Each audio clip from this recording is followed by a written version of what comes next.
আমার সকল ছাত্রছাত্রী এবং শিক্ষার্থী বন্ধুদের নিয়াফ এডু চ্যানেলে শুভেচ্ছা এবং স্বাগত জানাই। আমরা সেন্টেন্স পার্টের আজকের ক্লাস ইম্পারেটিভ সেন্টেন্স। আমরা প্রথমে দেখে নিব ইম্পারেটিভ সেন্টেন্স কাকে বলে। ইম্পারেটিভ সেন্টেন্সের বাংলা অর্থ হলো আদেশ বা অনুরোধমূলক বাক্য। আমরা আদেশ বা উপদেশ এমনও বলে থাকি। তাহলে এই বাক্য কাকে বলে? যে বাক্যের দ্বারা বা মাধ্যমে আমরা আদেশ, উপদেশ এবং অনুরোধ করে থাকি বা প্রকাশ করে থাকি তাকে ইম্পারেটিভ সেন্টেন্স বা আদেশ বা অনুরোধমূলক বাক্য বলে। আমরা এই সেন্টেন্সের প্রথম গঠনটা দেখে নিই। মূলত একটাই গঠন, আমি শিক্ষার্থীদের সুবিধার জন্য আর একটা গঠন দেখিয়েছি, ভার্ব প্লাস অবজেক্ট। এ বাক্যের গঠনটা হবে ভার্ব প্লাস অবজেক্ট। তো এখানে ইউ একটা প্রোনাউন, এটা সব সময়ের জন্য থাকবে, কিন্তু সেটা উহ্য, আমি লিখতে পাবো না। যদি আমি লিখেই দিই তাহলে সেক্ষেত্রে আমার অপরপক্ষে যে ইংরেজিটা ভালো বোঝে সে বুঝবে যে উনি গ্রামারটা জানেন না, এই রকম একটা ব্যাপার। তাছাড়া অন্য কোনো সমস্যা নেই। আমরা বাংলায় হলে সরাসরি কী করি, তুমি কথাটা বসিয়েই দিই। এখানে ইংরেজির ক্ষেত্রে সেটা করে না, সেটা উহ্য থাকে, ভেতরে ভেতরে থাকে, কিন্তু ইউ প্রোনাউনটা সবসময়ের জন্য এই বাক্যে থাকে। আমরা প্রথম শর্ত অনুযায়ী আমরা প্রথমে ভার্ব বসাবো এই ইম্পারেটিভ সেন্টেন্সে, তারপর অবজেক্ট বা অন্যান্য কিছু থাকলে আমরা তারপরে বসিয়ে দেব। আমরা প্রথম বাক্যটা দেখে নিই। আমার কাছে এসো, তিনটে শব্দ আছে। আমাকে প্রথমত বারে বারে বলি আমি যে বাক্য লিখতে গেলে বা বাংলা থেকে ইংরেজি বা ইংরেজি থেকে বাংলা করতে গেলে আমাকে প্রথমত ভার্ব বা ক্রিয়াপদ খুঁজে বার করতে হবে। কেননা আমাকে এখানে ভার্ব চিহ্নিত করে লিখতে হবে, তারপরে আর অন্যান্য কিছু আমি লিখতে পারবো। সুতরাং আমার কাছে এসো, তাহলে কোনটা ভার্ব? আমার এটা প্রোনাউন, কাছে এটাও ভার্ব না, এসো এটা হলো আশা আর কি, কাজ করা বোঝাচ্ছে, সুতরাং এইটা ভার্ব। তাহলে আশার ইংরেজি হলো কাম। আমরা শর্ত অনুযায়ী এই সেন্টেন্সের ভার্বকে প্রথমে বসিয়ে দিলাম, টু মি, মানে আমার কাছে। আমরা এই বাক্য সম্পূর্ণ করলাম, হয়ে গেল। বাজারে যাও, তাহলে বাজারে নিশ্চয় ভার্ব না, যাও কাজ করা বোঝাচ্ছে, এটা ভার্ব বা ক্রিয়াপদ। তাহলে যাওর ইংরেজি হলো গো। টু মার্কেট, বাজারে। দরজাটি খোলো, এই দুটির মধ্যে নিশ্চয়ই খোলাটা ভার্ব, তাহলে খোলার ইংরেজি হলো ওপেন। আমরা শর্ত অনুযায়ী ওপেন বসালাম।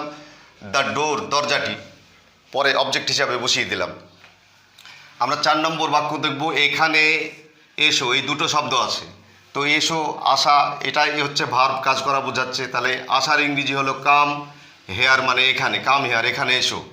সকাল সকাল ওঠো, ওঠাটা ভার্ব, আমরা বুঝতেই পাচ্ছি। তাহলে ওঠার ইংরেজি হলো গেট আপ, আর আর্লি মানে সকাল সকাল, তাড়াতাড়ি, এইরকমই বোঝায়। আমাকে 1 গ্লাস জল দাও। এখানে গ্লাস শব্দটা দেখে তোমাদের কিছু একটা মনে হতে পারে, আসলে বাংলায় কিন্তু অ্যাকচুয়ালি গ্লাসটাই সঠিক একটা শব্দ, বিশুদ্ধ শব্দ। আমরা গ্লাসটা কি বাংলাতে ইংরেজি যে গ্লাস সেটা কি ব্যবহার করে ফেলি। আমরা যদি গ্লাস বলি কোনো সমস্যা নেই এতে। আমাকে 1 গ্লাস জল দাও, তাহলে আমরা আমাকে, এটা ভার্ব নয়, মানে আমাকে প্রোনাউন, একটা হলো অ্যাডজেক্টিভ, গ্লাস নাউন, জল নাউন, তাহলে দাও ভার্ব, কাজ করা বোঝাচ্ছে। তাহলে আমরা দাওয়ের ইংরেজি হলো গিভ। মি আমাকে, a glass, 1 glass of water, জল, আমাকে 1 গ্লাস জল দাও। আমরা প্রথমে ভার্ব লিখে নিলাম, তারপর এখানে অবজেক্ট, তারপর অন্যান্য কিছু এখানে লিখে দিলাম।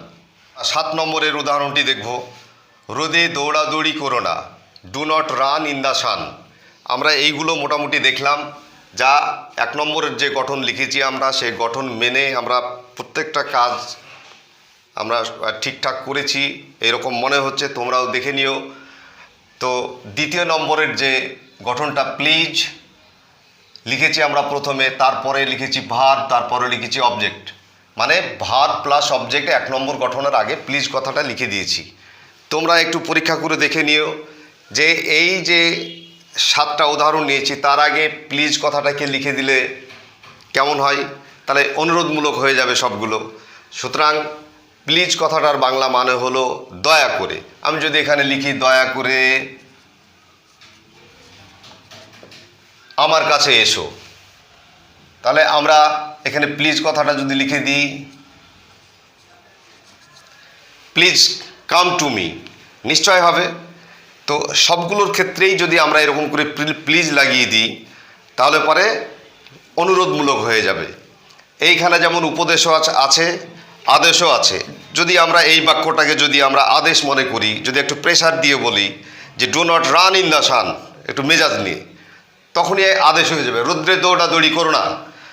আবার যদি আমরা উপদেশ মনে করি যে রৌদ্রে দৌড়াদৌড়ি করো না, একটু বলার কাছে একটা ব্যাপার আছে, ভাষা বলার কাছে ভালো হয় আবার কখনো মন্দও হয়ে যায়।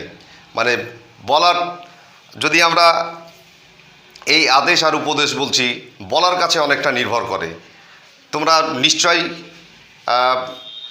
বাংলা ভাষা মাতৃভাষায় যখন কথা বলো, কোনো কথাকে মেজাজ নিয়ে বললে মেজাজ হারিয়ে ফেলো যখন, তখন যেমন বলো এক হয়, যখন মেজাজ যখন শান্ত থাকে ওই একই কথাকে যদি সুন্দর করে বলো তো সেটা শ্রুতিমধুর হয় এবং সেটা খুব ভালো হয়। তো সে যাই হোক, আজকে এই পর্যন্তই। তোমরা মন দিয়ে পড়ো, পড়লেই ইংরেজি অনেক সহজ হয়ে যাবে।